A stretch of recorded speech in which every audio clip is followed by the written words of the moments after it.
Jack Lang face à Sonia Mabrouk, il craque en direct sur l'affaire Epstein. L'automne d'un icône, Jack Lang face aux démons des Epstein et aux fantômes du passé. Au panthéon de la culture française, peu de noms ont rayonné avec autant d'éclat que celui de Jack Lang. Pourtant, à 86 ans, l'ancien ministre et actuel directeur de l'Institut du monde arabe se retrouve au cœur d'une tempête médiatique et morale sans précédent, entre les révélations des archives déclassifiées de l'affaire Jeffrey Epstein et les réminiscences de ses engagements passés, l'homme qui a incarné l'élan culturel de la France voit son image se ternir sous le poids de controverses que le temps ne semble plus pouvoir effacer. La justice américaine a récemment levé le voile sur une nouvelle série de documents liés au milliardaire criminel Jeffrey Epstein. Dans ce bottin mondain de l'horreur, le nom de Jack Lang apparaît de manière récurrente aux côtés de celui de sa fille, Caroline Lang. Selon les enquêtes menées par Mediapart et Le Parisien, les liens financiers et les échanges de services entre l'ancien ministre et le prédateur de Manhattan soulèvent de lourdes interrogations. Jack Lang assume ces échanges, tout en niant fermement avoir eu connaissance des activités criminelles des Epstein. De son côté, Caroline Lang affirme être tombée des nues à l'éclatement du scandale. Si, à ce jour, aucune preuve formelle établit une implication de la famille Lang dans le réseau d'exploitation sexuelle, le simple fait d'avoir côtoyé de si près l'une des criminels les plus méprisés du siècle laisse une trace indélébile. Dans les hautes sphères, le silence devient pesant, et l'impunité d'autrefois semble vaciller. Le stigmate de 1977, le vent libertaire devenu tempête. Mais le malaise qui entoure Jack Lang ne se limite pas à ses amitiés transatlantiques. Il prend sa source dans un passé plus lointain.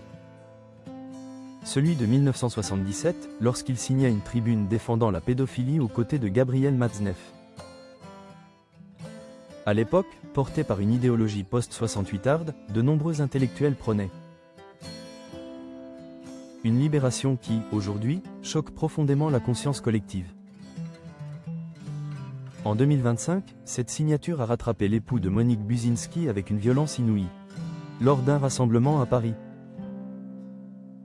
l'ancien ministre a été pris pour cible par des manifestants l'insultant de pédophile avant d'être violemment jeté au sol. Pour une partie de l'opinion publique, le vent libertaire invoqué par Lang n'est plus une excuse valable. Mais le témoignage d'un aveuglement coupable face à la détresse des enfants.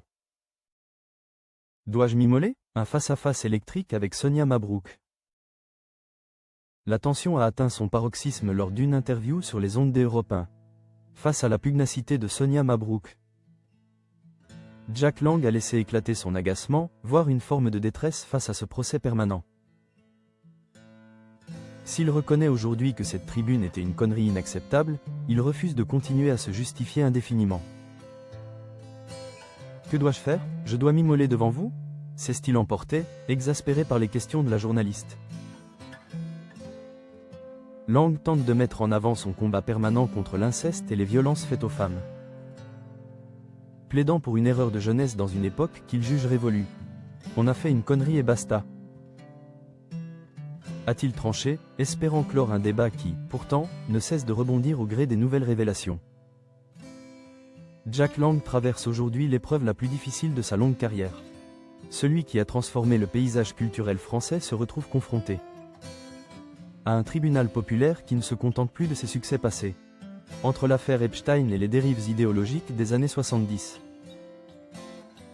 L'ancien ministre de la Culture doit désormais composer avec un héritage fracturé, où est l'élégance du verbe peine